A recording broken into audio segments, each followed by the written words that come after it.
L.S. Vygotsky, Thought and Word, Chapter 7, into Part 2, just completing this chapter.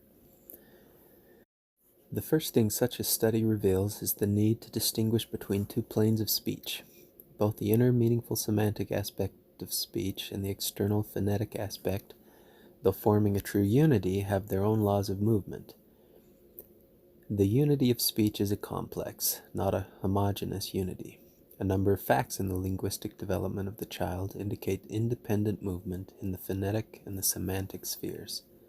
We shall point out two of the most important of these facts. In mastering external speech, the child starts from one word, then connects two or three words.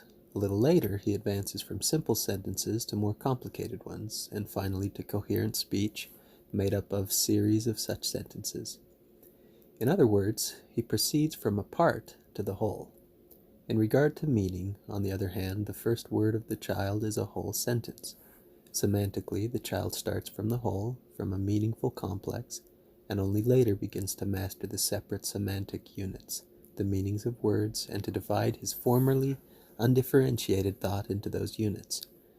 The external and the semantic aspects of speech develop in opposite directions, one from the particular to the whole, from word to sentence, and the other from the whole to the particular, from sentence to word. This in itself suffices to show how important it is to distinguish between the vocal and the semantic aspects of speech. Since they move in reverse directions, their development does not coincide, but that does not mean that they are independent of each other. On the contrary, their difference is the first stage of a close union. In fact, our example reveals their inner relatedness as clearly as it does their distinction. A child's thought, precisely because it is born as a dim, amorphous whole, must find expression in a single word. As his thought becomes more differentiated, the child is less apt to express it in single words, but constructs a composite whole. Conversely, progress in speech to the differentiated whole of a sentence helps the child's thoughts to progress from a homogeneous whole to well-defined parts. Thought and word are not cut from one pattern. In a sense, there are more differences than likenesses between them. The structure of speech does not simply mirror the structure of thought. That is why words cannot be put on by thought like a ready-made garment. Thought undergoes many changes as it turns into speech. It does not merely find expression in speech, it finds its reality and form. The semantic and the phonetic developmental processes are essentially one, precisely because of their reverse directions. The second, equally important fact emerges at a later period of development. Piaget demonstrated that the child uses subordinate clauses with because, although, etc., long before he grasps the structures of meaning corresponding to these syntactic forms. Grammar precedes logic. Here too, as in our previous example, the discrepancy does not exclude union, but is in fact necessary for union. In adults, the divergence between the semantic and the phonetic aspects of speech is even more striking. Modern psychologically oriented linguistics is familiar with this phenomenon, especially in regard to grammatical and psychological subject and predicate. For example, in the sentence, "the clock fell," emphasis and meaning may change in different situations. Suppose I notice that the clock has stopped and ask how this happened. The answer is, the clock fell. Grammatical and psychological subject coincide. The clock is the first idea in my consciousness. Fell is what is said about the clock. But if I hear a crash in the next room and inquire what happened, and get the same answer, subject and predicate are psychologically reversed. I knew something had fallen. That is what we are talking about. The clock completes the idea. The sentence could be changed to, what has fallen is the clock. Then the grammatical and the psychological subject would coincide. In the prologue to his play, Duke Ernst von Schwaben, Uhland says, "Grim scenes will pass before you." Psychologically, will pass is the subject. The spectator knows he will see events unfold. The additional idea, the predicate, is grim scenes. Uhland meant, what will pass before your eyes is a tragedy. Any part of a sentence may become the psychological predicate, the carrier of topical emphasis. On the other hand, entirely different meanings may lie hidden behind one grammatical structure. Accord between syntactical and psychological organization is not as prevalent as we tend to assume. Rather, it is a requirement that is seldom met. Not only subject and predicate, but grammatical gender, number, case, tense, degree, etc. have their psychological doubles. A spontaneous utterance, wrong from the point of view of grammar, may have charm and aesthetic value. Absolute correctness is achieved only beyond natural language in mathematics. Our daily speech continually fluctuates between the ideals of mathematical and of imaginative harmony. We shall illustrate the interdependence of the semantic and the grammatical aspects of language by citing two examples which show that changes in formal structure can entail far-reaching changes in meaning. In translating the fable, La cigale et la formi, Krylov substituted a dragonfly for La Fontaine's grasshopper. In French, grasshopper is feminine and therefore well suited to symbolize a light-hearted, carefree attitude. The nuance would be lost in a literal translation, since in Russian grasshopper is masculine. When he settled for dragonfly, which is feminine in Russian, Krylov disregarded the literal meaning in favor of the grammatical form required to render La Fontaine's thought. Tchouchev did the same in his translation of Heine's poem about a fir and a palm. In German, fir is masculine and palm feminine, and the poem suggests the love of a man for a woman. In Russian, both trees are feminine. To retain the implication, Tchouchev replaced the fir by a masculine cedar. Lermontov, in his more literal translation of the same poem, deprived it of these poetic overtones and gave it an essentially different meaning, more abstract and generalized. One grammatical detail may, on occasion, change the whole purport of what is said. Behind words there is the independent grammar of thought, the syntax of word meanings. The simplest utterance, far from reflecting a constant, rigid correspondence between sound and meaning, is really a process.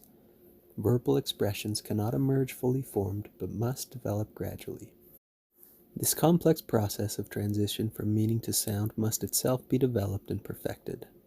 The child must learn to distinguish between semantics and phonetics and understand the nature of the difference. At first he uses verbal forms and meanings without being conscious of them as separate. The word to the child is an integral part of the object it denotes. Such a conception seems to be characteristic of primitive linguistic consciousness. We all know the old story about the rustic who said he wasn't surprised that savants with all their instruments could figure out the size of stars and their course. What baffled him was how they found out their names. Simple experiments show that preschool children explain the names of objects by their attributes. According to them, an animal is called a cow because it has horns, calf because its horns are still small, dog because it is small and has no horns. An object is called car because it is not an animal. When asked whether one could interchange the names of objects, for instance, call a cow ink and ink cow, children will answer no, because ink is used for writing and the cow gives milk. An exchange of names would mean an exchange of characteristic features. So inseparable is the connection between them in the child's mind. In one experiment, the children were told that in a game a dog would be called cow. Here's a typical sample of questions and answers. Does a cow have horns? Yes. But don't you remember that the cow is really a dog? Come now. Does a dog have horns? Sure, if it is a cow. If it's called cow, it has horns. That kind of dog has got to have little horns. We can see how difficult it is for children to separate the name of an object from its attributes, which cling to the name when it is transferred like possessions following their owner. The fusion of the two planes of speech, semantic and vocal, begins to break down as the child grows older, and the distance between them gradually increases. Each stage in the development of word meanings has its own specific interrelation of the two planes. A child's ability to communicate through language is directly related to the differentiation of word meanings in his speech and consciousness. To understand this, we must remember a basic characteristic of the structure of word meanings. In the semantic structure of a word, we distinguish between referent and meaning. Correspondingly, we distinguish a word's nominative from its significative function. When we compare these structural and functional relations at the earliest, middle, and advanced stages of development, we find the following genetic regularity. In the beginning, only the nominative function exists, and semantically only the objective reference. Signification, independent of naming, and meaning, independent of reference, appear later and develop along the paths we have attempted to trace and describe. Only when this development is completed does the child become fully able to formulate his own thought and to understand the speech of others. Until then, his usage of words coincides with that of adults in its objective reference, but not in its meaning. Part 3. We must probe still deeper and explore the plane of inner speech lying beyond the semantic plane. We shall discuss here some of the data of the special investigation we have made of it. The relationship of thought and word cannot be understood in all its complexity without a clear understanding of the psychological nature of inner speech. Yet, of all the problems connected with thought and language, this is perhaps the most complicated, beset as it is with terminological and other misunderstandings. The term inner speech, or endophasy, has been applied to various phenomena, and authors argue about different things that they call by the same name. Originally, inner speech seems to have been understood as verbal memory. An example would be the silent recital of a poem known by heart. In that case, inner speech differs from vocal speech only as the idea or image of an object differs from the real object. It was in this sense that inner speech was understood by the French authors who tried to find out how words were reproduced in memory, whether as auditory, visual, motor, or synthetic images. We shall see that word memory is indeed one of the constituent elements of inner speech, but not all of it. In a second interpretation, inner speech is seen as truncated external speech, as speech minus sound, Mueller, or subvocal speech, Watson. Bekhterev defined it as a speech reflex inhibited in its motor part. Such an explanation is by no means sufficient. Silent pronouncing of words is not equivalent to the total process of inner speech. The third definition is, on the contrary, too broad. To Goldstein, 12 and 13, the term covers everything that precedes the motor act of speaking, including Wundt's motives of speech, and the indefinable, non-sensory, and non-motor specific speech experience, i.e., the whole interior aspect of any speech activity. It is hard to accept the equation of inner speech with an inarticulate inner experience in which the separate identifiable structural planes are dissolved without trace. This central experience is common to all linguistic activity, and for this reason alone, Goldstein's interpretation does not fit that specific, unique function that alone deserves the name of inner speech.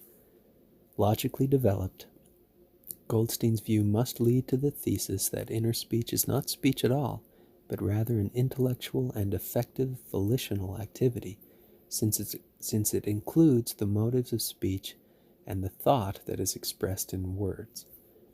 To get a true picture of inner speech, one must start from the assumption that it is a specific formation with its own laws and complex relations to the other forms of speech activity. Before we can study its relation to thought, on the one hand, and to speech on the other, we must determine its special characteristics and function. Inner speech is speech for oneself. External speech is for others. It would indeed be surprising if such a basic difference in function did not affect the structure of the two kinds of speech. Absence of vocalization per se is only a consequence of the specific nature of inner speech, which is neither an antecedent of external speech nor its reproduction in memory, but is in a sense the opposite of external speech. The latter is the turning of thought into words, its materialization and objectification. With inner speech, the process is reversed. Speech turns into inward thought. Consequently, their structures must differ. The area of inner speech is one of the most difficult to investigate. It remained almost inaccessible to experiments until ways were found to apply the genetic method of experimentation. Piaget was the first to pay attention to the child's egocentric speech and to see its theoretical significance, but he remained blind to the most important trait of egocentric speech, its genetic connection with inner speech, and this warped his interpretation of its function and structure. We made that relationship the central problem of our study, and thus were able to investigate the nature of inner speech with unusual completeness. A number of considerations and observations led us to conclude that egocentric speech is a stage of development preceding inner speech. Both fulfill intellectual functions. Their structures are similar. Egocentric speech disappears at school age when inner speech begins to develop. From all this, we infer that one changes into the other. If this transformation does take place, then egocentric speech provides the key to the study of inner speech. One advantage of approaching inner speech through egocentric speech is its accessibility to experimentation and observation. It is still vocalized, audible speech, i.e., external in its mode of expression, but at the same time inner speech in function and structure. To study an internal process, it is necessary to externalize it experimentally by connecting it with some outer activity. Only then is objective functional analysis possible. Egocentric speech is, in fact, a natural experiment of this type. This method has another great advantage. Since egocentric speech can be studied at the time when some of its characteristics are waning and new ones forming, we are able to judge which traits are essential to inner speech and which are only temporary, and thus to determine the goal of this movement from egocentric to inner speech, i.e., the nature of inner speech. Before we go on to the results obtained by this method, we shall briefly discuss the nature of egocentric speech, stressing the differences between our theory and Piaget's. Piaget contends that the child's egocentric speech is a direct expression of the egocentrism of his thought, which in turn is a compromise between the primary autism of his thinking and its gradual socialization.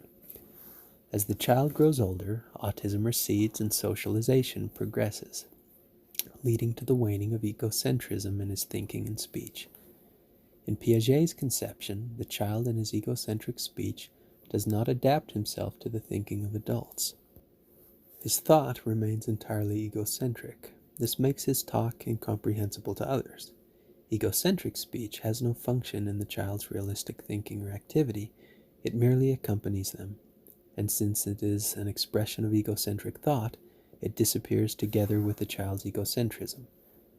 From its climax at the beginning of the child's development, egocentric speech drops to zero on the threshold of school age.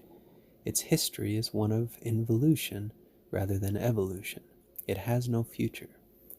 In our conception, egocentric speech is a phenomenon of the transition from interpsychic to intrapsychic functioning, i.e., from the social, collective activity of the child to his more individualized activity, a pattern of development common to all the higher psychological functions. Speech for oneself originates through differentiation from speech for others. Since the main course of the child's development is one of gradual individualization, this tendency is reflected in the function and structure of his speech. Our experimental results indicate that the function of egocentric speech is similar to that of inner speech. It does not merely accompany the child's activity. It serves mental orientation, conscious understanding. It helps in overcoming difficulties. It is speech for oneself, intimately and usefully connected with the child's thinking. Its fate is very different from that described by Piaget. Egocentric speech develops along a rising, not a declining curve. It goes through an evolution, not an involution. In the end, it becomes inner speech. Our hypothesis has several advantages over Piaget's. It explains the function and development of egocentric speech and, in particular, its sudden increase when the child faces difficulties which demand consciousness and reflection, a fact uncovered by our experiments and which Piaget's theory cannot explain. But the greatest advantage of our theory is that it supplies a satisfying answer to a paradoxical situation described by Piaget himself. To Piaget, the quantitative drop in egocentric speech as the child grows older means the withering of that form of speech. If that were so, its structural peculiarities might also be expected to decline. It is hard to believe that the process would affect only its quantity, and not its inner structure. The child's thought becomes infinitely less egocentric between the ages of 3 and 7. If the characteristics of egocentric speech that make it incomprehensible to others are indeed rooted in egocentrism, they should become less apparent as that form of speech becomes less frequent. Egocentric speech should approach social speech and become more and more intelligible. Yet what are the facts? Is the talk of a 3-year-old harder to follow than that of a 7-year-old? Our investigation established that the traits of egocentric speech which make for inscrutability are at their lowest point at 3 and at their peak at 7. They develop in a reverse direction to the frequency of egocentric speech. While the latter keeps falling and reaches 0 at school age, the structural characteristics become more and more pronounced. This throws a new light on the quantitative decrease in egocentric speech, which is the cornerstone of Piaget's thesis. What does this decrease mean? The structural peculiarities of speech for oneself and its differentiation from external speech increase with age. What is it then that diminishes? Only one of its aspects, vocalization. Does this mean that egocentric speech as a whole is dying out? We believe that it does not, for how then could we explain the growth of the functional and structural traits of egocentric speech? On the other hand, their growth is perfectly compatible with the decrease of vocalization, indeed clarifies its meaning. Its rapid dwindling and the equally rapid growth of the other characteristics are contradictory in appearance only. To explain this, let us start from an undeniable, experimentally established fact. The structural and functional qualities of egocentric speech become more marked as the child develops. At 3, the difference between egocentric and social speech equals 0. At 7, we have speech that in structure and function is totally unlike social speech. A differentiation of the two speech functions has taken place. This is a fact, and facts are notoriously hard to refute. Once we accept this, everything else falls into place. If the developing structural and functional peculiarities of egocentric speech progressively isolate it from external speech, then its vocal aspect must fade away. And this is exactly what happens between 3 and 7 years. With the progressive isolation of speech for oneself, its vocalization becomes unnecessary and meaningless and, because of its growing structural peculiarities, also impossible. Speech for oneself cannot find expression in external speech. The more independent and autonomous egocentric speech becomes, the poorer it grows in its external manifestations. In the end, it separates itself entirely from speech for others, ceases to be vocalized, and thus appears to die out. But this is only an illusion. To interpret the sinking coefficient of egocentric speech as a sign that this kind of speech is dying out is like saying that the child stops counting when he ceases to use his fingers and starts adding in his head. In reality, behind the symptoms of disillusion lies a progressive development, the birth of a new speech form. The decreasing vocalization of egocentric speech denotes a developing abstraction from sound, the child's new faculty to think words instead of pronouncing them. This is the positive meaning of the sinking coefficient of egocentric speech. The downward curve indicates development toward inner speech. We can see that all the known facts about the functional, structural, and genetic characteristics of egocentric speech point to one thing. It develops in the direction of inner speech. Its developmental history can be understood only as a gradual unfolding of the traits of inner speech. We believe that this corroborates our hypothesis about the origin and nature of egocentric speech. To turn our hypothesis into a certainty, we must devise an experiment capable of showing which of the two interpretations is correct. What are the data for this critical experiment? Let us restate the theories between which we must decide. Piaget believes that egocentric speech stems from the insufficient socialization of speech, and that its only development is decrease and eventual death. Its culmination lies in the past. Inner speech is something new brought in from the outside, along with socialization. We believe that egocentric speech stems from the insufficient individualization of primary social speech. Its culmination lies in the future. It develops into inner speech. To obtain evidence for one or the other view, we must place the child alternately in experimental situations encouraging social speech and in situations discouraging it, and see how these changes affect egocentric speech. We consider this an experimentum crucis for the following reasons. If the child's egocentric talk results from the egocentrism of his thinking and its insufficient socialization, then any weakening of the social elements in the experimental setup, any factor contributing to the child's isolation from the group, must lead to a sudden increase in egocentric speech. But if the latter results from an insufficient differentiation of speech for oneself from speech for others, then the same changes must cause it to decrease.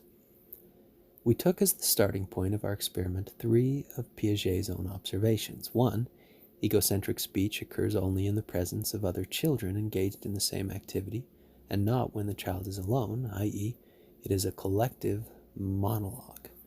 2. The child is under the illusion that his egocentric talk directed to nobody is understood by those who surround him. 3. Egocentric speech has the character of external speech. It is not inaudible or whispered. These are certainly not chance peculiarities. From the child's own point of view, egocentric speech is not yet separated from social speech. It occurs under the subjective and objective conditions of social speech and may be considered a correlate of the insufficient isolation of the child's individual consciousness from the social whole. In our first series of experiments, 46 and 47, we tried to destroy the illusion of being understood. After measuring the child's coefficient of egocentric speech in a situation similar to that of Piaget's experiments, we put him into a new situation, either with deaf-mute children or with children speaking a foreign language. In all other respects, the setup remained the same. The coefficient of egocentric speech dropped to 0 in the majority of cases, and in the rest to 1/8 of the previous figure on the average. This proves that the illusion of being understood is not a mere epiphenomenon of egocentric speech, but is functionally connected with it. Our results must seem paradoxical from the point of view of Piaget's theory. The weaker the child's contact is with a group, the less the social situation forces him to adjust his thoughts to others and to use social speech. The more freely should the egocentrism of his thinking and speech manifest itself. But from the point of view of our hypothesis, the meaning of these findings is clear. Egocentric speech, springing from the lack of differentiation of speech for oneself from speech for others, disappears when the feeling of being understood, essential for social speech, is absent.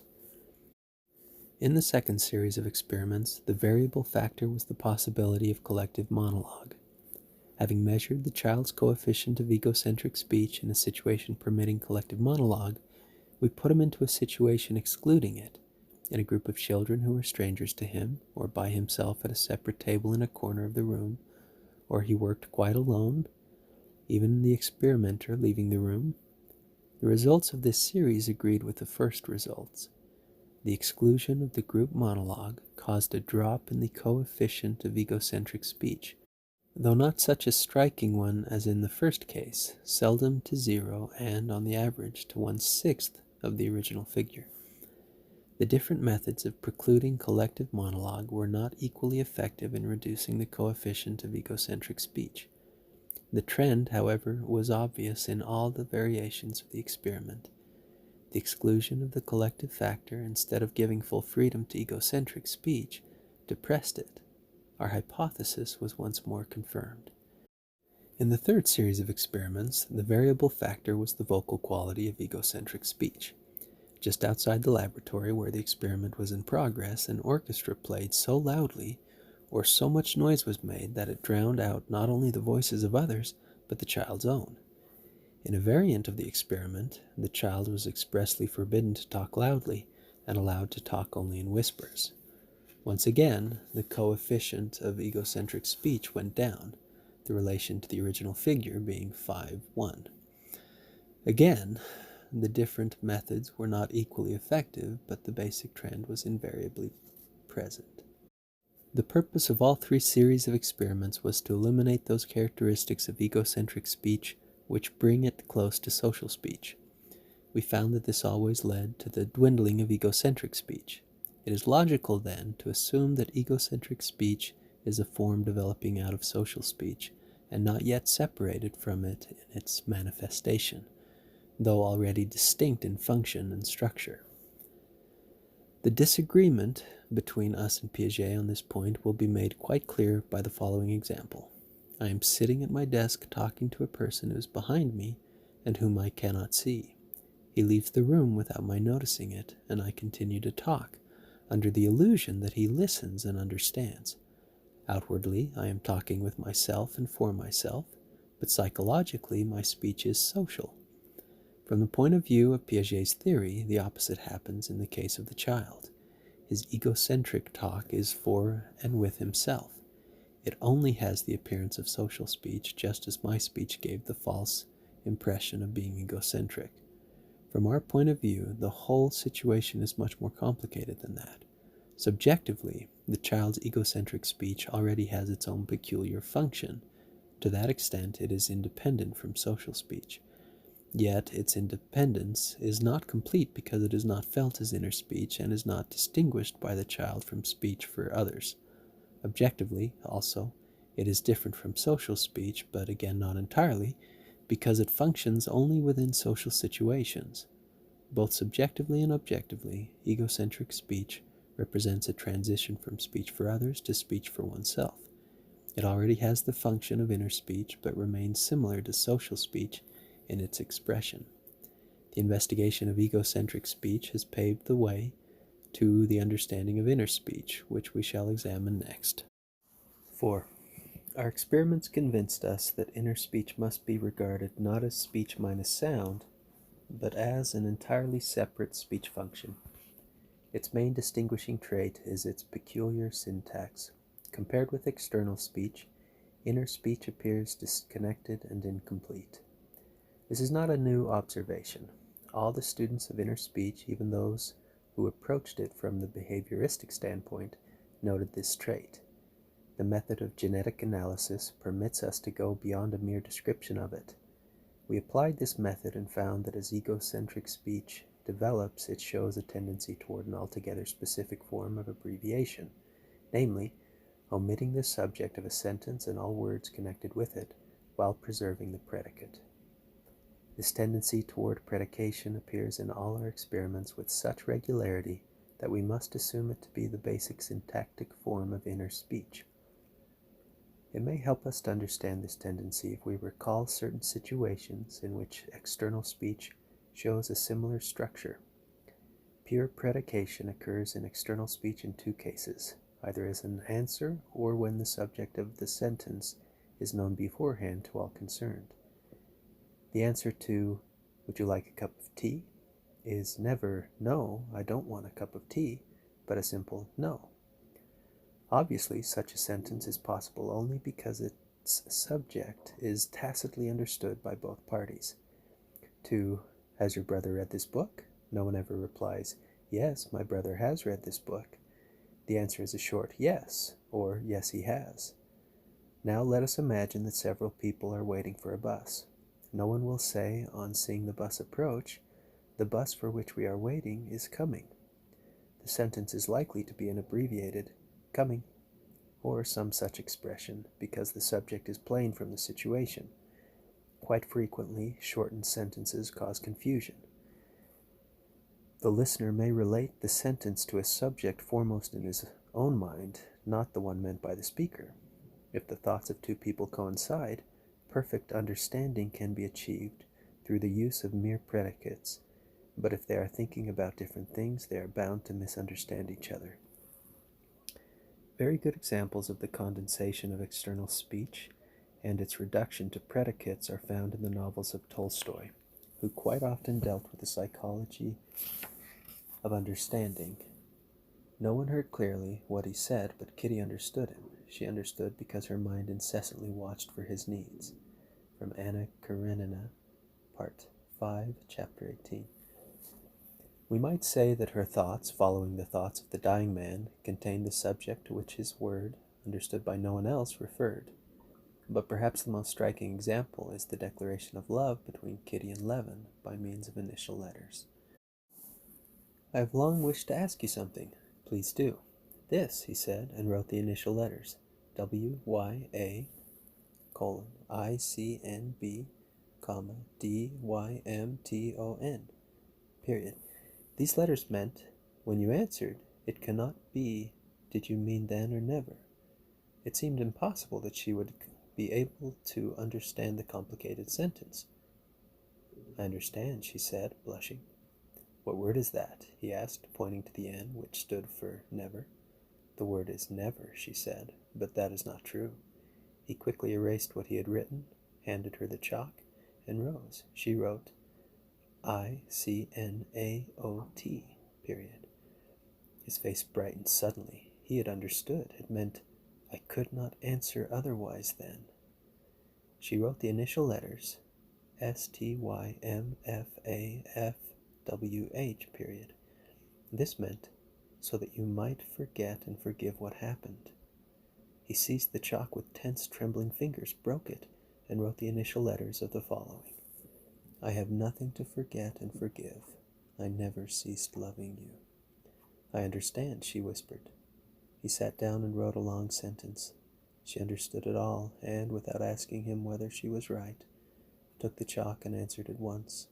For a long time he could not make out what she had written, and he kept looking up into her eyes. His mind was dazed with happiness. He was quite unable to fill in the words she had meant, but in her lovely, radiantly happy eyes he read all that he needed to know. And he wrote down 3 letters. Before he had finished writing, she was already reading under his hand, and she finished the sentence herself and wrote the answer, yes. Everything had been said in their conversation, that she loved him and would tell her father and mother that he would call in the morning. Anna Karenina, Part 4, Chapter 13. This example has an extraordinary psychological interest because, like the whole episode between Kitty and Levin, it was taken by Tolstoy from his own life. In just this way, Tolstoy told his future wife of his love for her. These examples show clearly that when the thoughts of the speakers are the same, the role of speech is reduced to a minimum. Tolstoy points out elsewhere that between people who live in close psychological contact, such communication by means of abbreviated speech is the rule rather than the exception. Now Levin was used to expressing his thought fully without troubling to put it into exact words. He knew that his wife, in such moments filled with love as this one, would understand what he wanted to say from a mere hint, and she did. Anna Karenina, Part 6, Chapter 3. A simplified syntax, condensation, and a greatly reduced number of words characterize the tendency to predication, which appears in external speech when the partners know what is going on. In complete contrast to this kind of understanding are the comical mix-ups resulting from people's thoughts going in different directions. The confusion to which this may lead is well rendered in this little poem. Before the judge who's deaf, 2 deaf men bow. One deaf man cries, "He led away my cow." "Beg pardon," says the other in reply, "that meadow was my father's land in days gone by." The judge decides, "For you to fight each other is a shame. Nor one nor to the other, but the girl's to blame." Kitty's conversation with Levin and the judgment of the deaf are extreme cases, the 2 poles, in fact, of external speech. One exemplifies the mutual understanding that can be achieved through utterly abbreviated speech when the subject is the same in 2 minds. The other, the total misunderstanding, even with full speech, when people's thoughts wander in different directions. It is not only the deaf who cannot understand one another, but any 2 people who give a different meaning to the same word, or who hold divergent views. As Tolstoy noted, those who are accustomed to solitary, independent thinking do not easily grasp another's thought and are very partial to their own, but people in close contact apprehend one another's complicated meanings by laconic and clear communication in the fewest words. 5. Having examined abbreviation in external speech, we can now return enriched to the same phenomenon in inner speech, where it is not an exception but the rule. It will be instructive to compare abbreviation in oral, inner, and written speech. Communication in writing relies on the formal meanings of words and requires a much greater number of words than oral speech to convey the same idea. It is addressed to an absent person who rarely has in mind the same subject as the writer. Therefore, it must be fully deployed. Syntactic differentiation is at a maximum, and expressions are used that would seem unnatural in conversation. Gribadov's "he talks like writing" refers to the droll effect of elaborate constructions in daily speech. The multifunctional nature of language, which has recently attracted the close attention of linguists, had already been pointed out by Humboldt in relation to poetry and prose, two forms very different in function and also in the means they use. Poetry, according to Humboldt, is inseparable from music, while prose depends entirely on language and is dominated by thought. Consequently, each has its own diction, grammar, and syntax. This is a conception of primary importance, although neither Humboldt nor those who further developed his thought fully realized its implications. They distinguished only between poetry and prose, and within the latter between the exchange of ideas and ordinary conversation, i.e., the mere exchange of news or conventional chatter. There are other important functional distinctions in speech. One of them is the distinction between dialogue and monologue. Written and inner speech represent the monologue, oral speech, in most cases, the dialogue. Dialogue always presupposes in the partner sufficient knowledge of the subject to permit abbreviated speech and, under certain conditions, purely predicative sentences.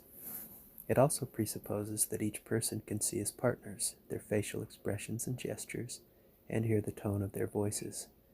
We have already discussed abbreviation and shall consider here only its auditory aspect, using a classical example from Dostoevsky's The Diary of a Writer to show how much intonation helps the subtly differentiated understanding of a word's meaning. Dostoevsky relates a conversation of drunks which entirely consisted of one unprintable word. One Sunday night I happened to walk for some 15 paces next to a group of 6 drunken young workmen, and I suddenly realized that all thoughts, feelings, and even a whole chain of reasoning could be expressed by that one noun, which is moreover extremely short.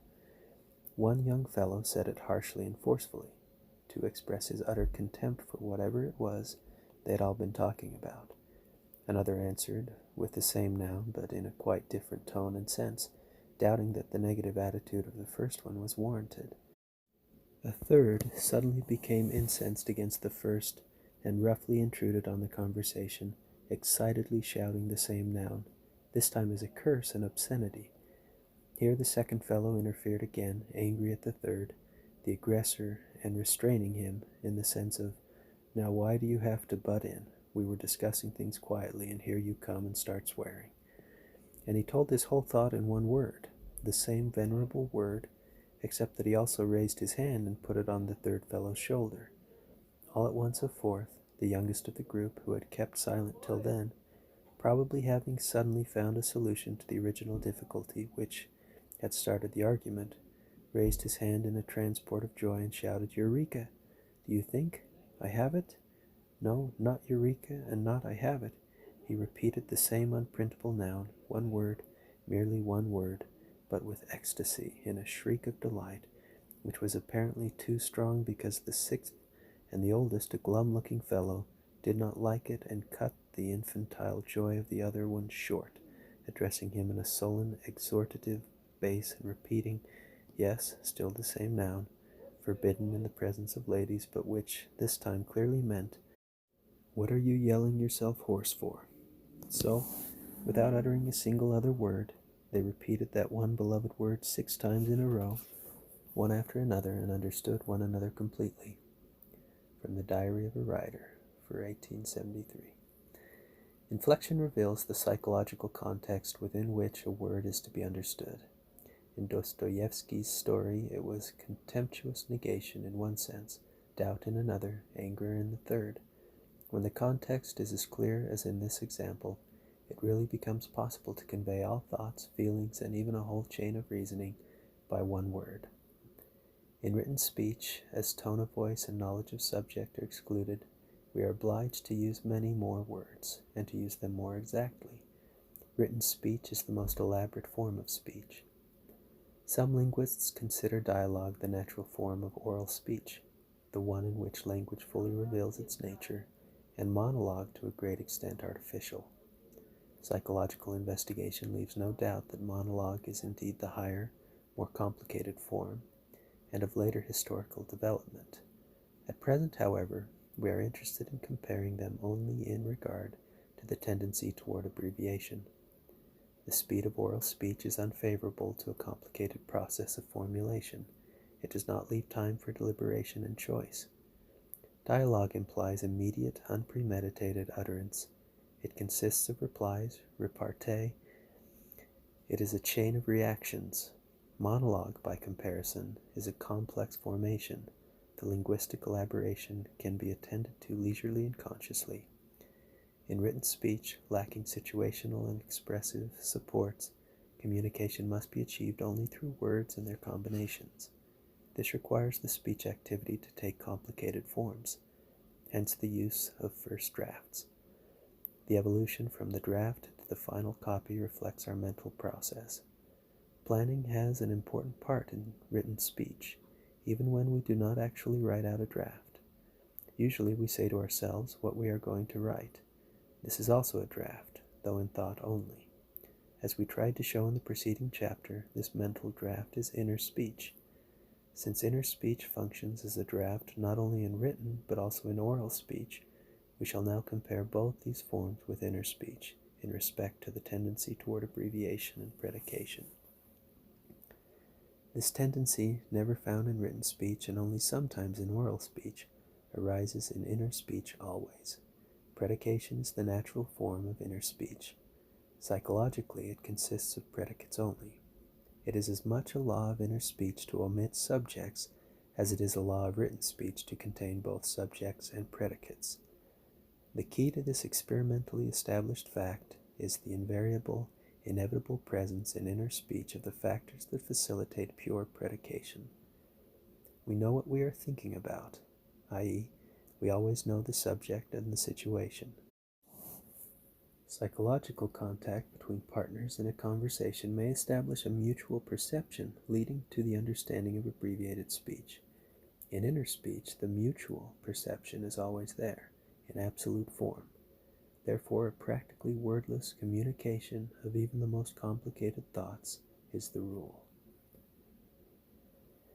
The predominance of predication is a product of development. In the beginning, egocentric speech is identical in structure with social speech, but in the process of its transformation into inner speech, it gradually becomes less complete and coherent as it becomes governed by an almost entirely predicative syntax. Experiments show clearly how and why the new syntax takes hold.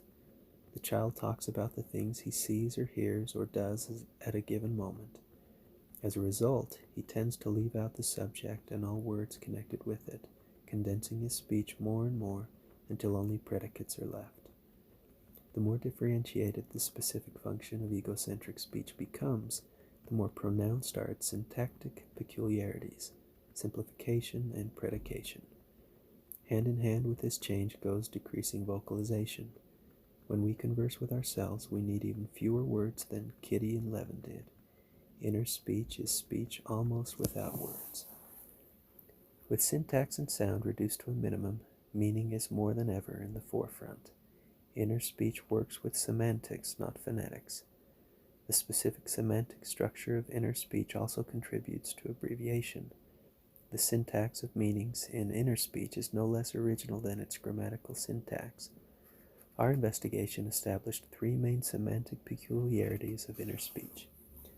The first and basic one is the preponderance of the sense of a word over its meaning, a distinction we owe to Paulhan. The sense of a word, according to him, is the sum of all the psychological events aroused in our consciousness by the word. It is a dynamic, fluid, complex whole which has several zones of unequal stability. Meaning is only one of the zones of sense, the most stable and precise zone. A word acquires its sense from the context in which it appears. In different contexts, it changes its sense. Meaning remains stable throughout the changes of sense.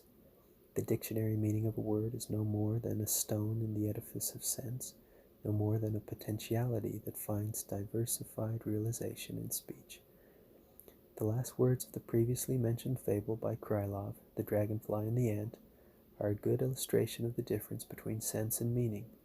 The words go and dance have a definite and constant meaning, but in the context of the fable they acquire a much broader intellectual and affective sense. They both mean enjoy yourself and perish. This enrichment of words by the sense they gain from the context is the fundamental law of the dynamics of word meanings. A word in a context means both more and less than the same word in isolation. More because it acquires new content, less because its meaning is limited and narrowed by the context. The sense of a word, says Pollan, is a complex, mobile, protean phenomenon.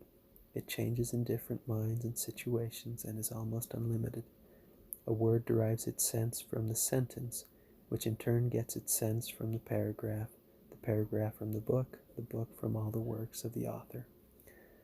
Pollan rendered a further service to psychology by analyzing the relation between word and sense and showing that they are much more independent of each other than word and meaning.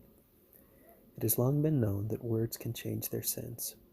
Recently it was pointed out that sense can change words, or, better, that ideas often change their names. Just as the sense of a word is connected with the whole word, and not with its single sounds, the sense of a sentence is connected with the whole sentence, and not with its individual words.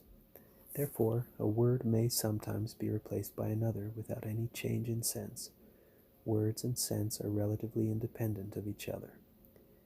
In inner speech, the predominance of sense over meaning, of sentence over word, and of context over sentence is the rule. This leads us to the other semantic peculiarities of inner speech. Both concern word combination. One of them is rather like agglutination, a way of combining words fairly frequent in some languages and comparatively rare in others. German often forms one noun out of several words or phrases. In some primitive languages, such adhesion of words is a general rule. When several words are merged into one word, the new word not only expresses a rather complex idea, but designates all the separate elements contained in that idea. Because the stress is always on the main root or idea, such languages are easy to understand. The egocentric speech of the child displays some analogous phenomena. As egocentric speech approaches inner speech, the child uses agglutination more and more as a way of forming compound words to express complex ideas.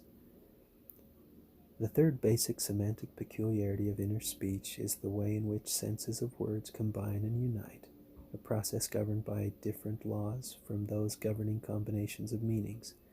When we observed this singular way of uniting words in egocentric speech, we called it influx of sense. The senses of different words flow into one another, literally influence one another, so that the earlier ones are contained in and modify the later ones. Thus, a word that keeps recurring in a book or a poem sometimes absorbs all the variety of sense contained in it and becomes, in a way, equivalent to the work itself. The title of a literary work expresses its content and completes its sense to a much greater degree than does the name of a painting or of a piece of music. Titles like Don Quixote, Hamlet, and Anna Karenina illustrate this very clearly. The whole sense of a work is contained in one name. Another excellent example is Gogol's Dead Souls. Originally, the title referred to dead serfs whose names had not yet been removed from the official lists and who could still be bought and sold as if they were alive. It is in this sense that the words are used throughout the book, which is built up around this traffic in the dead. But through their intimate relationship with the work as a whole, these two words acquire new significance, an infinitely broader sense. When we reach the end of the book, Dead Souls means to us not so much the defunct serfs as all the characters in the story who are alive physically but dead spiritually. In inner speech, the phenomenon reaches its peak. A single word is so saturated with sense that many words would be required to explain it in external speech. No wonder that egocentric speech is incomprehensible to others. Watson says that inner speech would be incomprehensible even if it could be recorded. Its opaqueness is further increased by a related phenomenon which, incidentally, Tolstoy noted in external speech. In Childhood, Adolescence, and Youth, he describes how between people in close psychological contact, words acquire special meanings understood only by the initiated. In inner speech, the same kind of idiom develops, the kind that is difficult to translate into the language of external speech. With this we shall conclude our survey of the peculiarities of inner speech, which we first observed in our investigation of egocentric speech. In looking for comparisons in external speech, we found that the latter already contains, potentially at least, the traits typical of inner speech. Predication, decrease of vocalization, preponderance of sense over meaning, agglutination, etc., appear under certain conditions also in external speech. This, we believe, is the best confirmation of our hypothesis that inner speech originates through the differentiation of egocentric speech from the child's primary social speech. All our observations indicate that inner speech is an autonomous speech function. We can confidently regard it as a distinct plane of verbal thought. It is evident that the transition from inner to external speech is not a simple translation from one language into another. It cannot be achieved by merely vocalizing silent speech. It is a complex, dynamic process involving the transformation of the predicative, idiomatic structure of inner speech into syntactically articulated speech intelligible to others. 6. We can now return to the definition of inner speech that we proposed before presenting our analysis. Inner speech is not the interior aspect of external speech. It is a function in itself. It still remains speech, i.e., thought connected with words. But while in external speech thought is embodied in words, in inner speech words die as they bring forth thought. Inner speech is to a large extent thinking in pure meanings.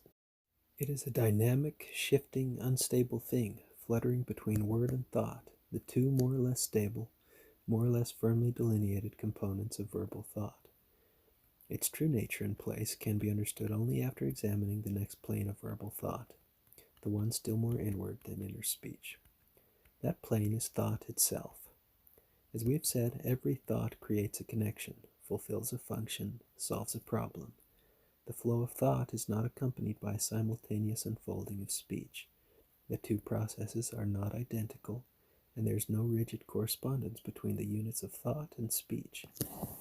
This is especially obvious when a thought process miscarries, when, as Dostoevsky put it, a thought will not enter words. Thought has its own structure, and the transition from it to speech is no easy matter. The theater faced the problem of the thought behind the words before psychology did. In teaching his system of acting, Stanislavski required the actors to uncover the subtext of their lines in a play. In Gribadov's comedy Woe from Wit, the hero Chatsky says to the heroine, who maintains that she has never stopped thinking of him, "Thrice blessed who believes. Believing warms the heart." Stanislavski interpreted this as, "Let us stop this talk." But it could just as well be interpreted as, "I do not believe you. You say it to comfort me." Or as, "Don't you see how you torment me? I wish I could believe you. That would be bliss." Every sentence that we say in real life has some kind of subtext, a thought hidden behind it. In the examples we gave earlier of the lack of coincidence between grammatical and psychological subject and predicate, we did not pursue our analysis to the end. Just as one sentence may express different thoughts, one thought may be expressed in different sentences. For instance, "The clock fell," in answer to the question, "Why did the clock stop?" could mean, "It is not my fault that the clock is out of order. It fell." The same thought, self-justification, could take the form of, It is not my habit to touch other people's things. I was just dusting here, or a number of others. Thought, unlike speech, does not consist of separate units. When I wish to communicate the thought that today I saw a barefoot boy in a blue shirt running down the street, I do not see every item separately. The boy, the shirt, its blue color, his running, the absence of shoes.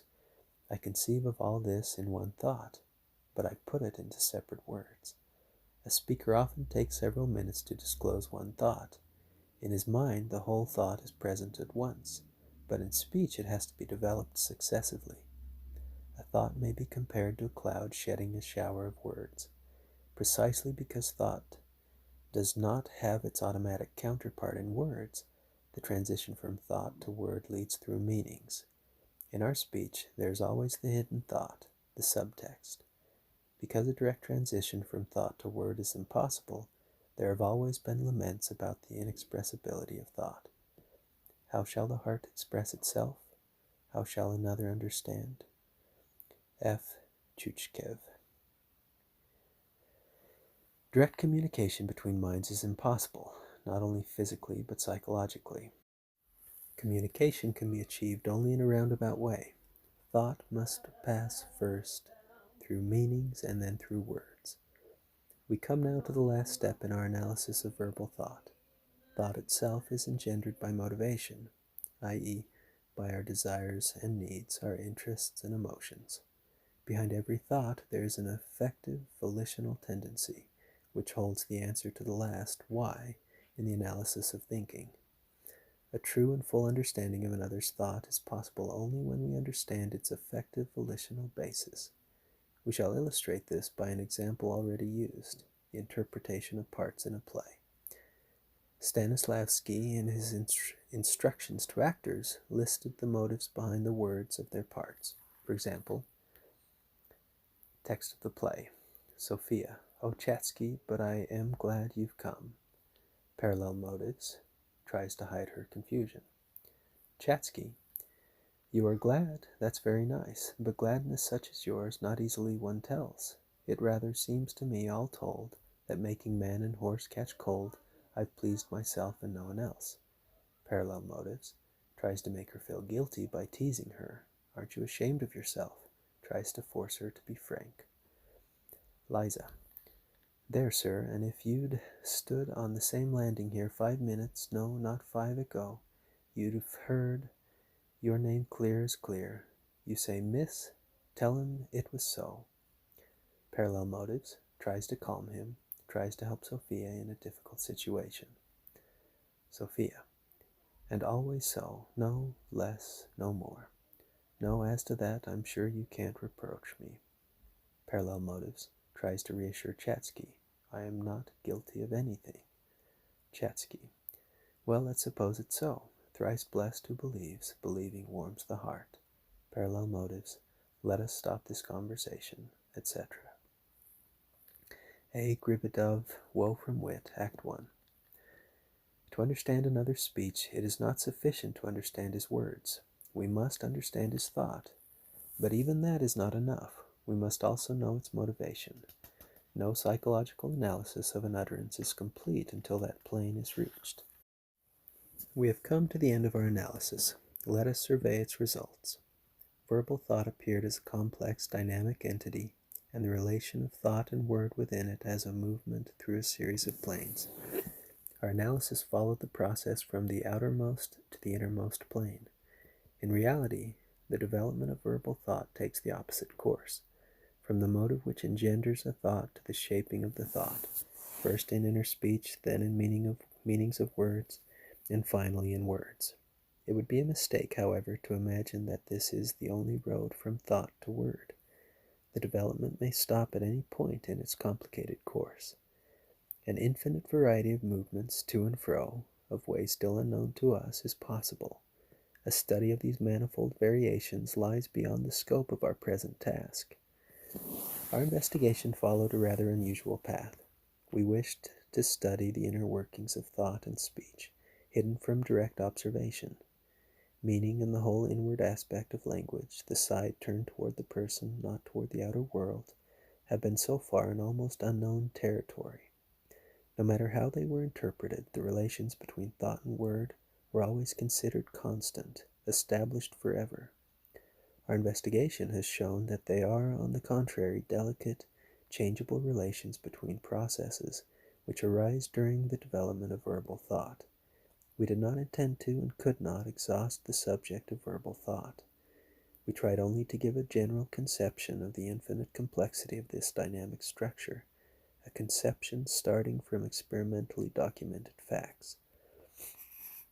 To association psychology, thought and word were united by external bonds, similar to the bonds between two nonsense syllables. Gestalt psychology introduced the concept of structural bonds, but, like the older theory, did not account for the specific relations between thought and word. All the other theories grouped themselves around two poles, either the behaviorist concept of thought as speech minus sound, or the idealistic view held by the Würzburg school and Bergson that thought could be pure, unrelated to language, and that it was distorted by words. Tchutchev's "A thought once uttered is a lie" could well serve as an epigraph for the latter group, whether inclining toward pure naturalism or extreme idealism. All these theories have one trait in common, their anti-historical bias. They study thought and speech without any reference to their developmental history.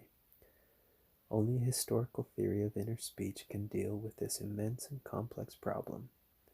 The relation between thought and word is a living process. Thought is born through words. A word devoid of thought is a dead thing, and a thought unembodied in words remains a shadow. The connection between them, however, is not a preformed and constant one.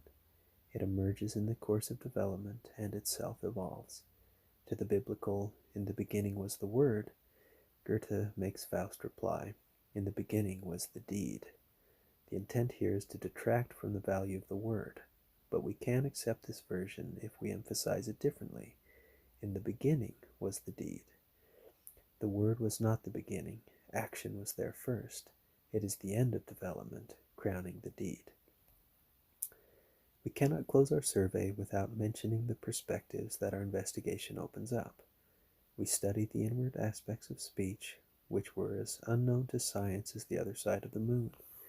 We showed that generalized reflection of reality is the basic characteristic of words. This aspect of the word brings us to the threshold of a wider and deeper subject, the general problem of consciousness.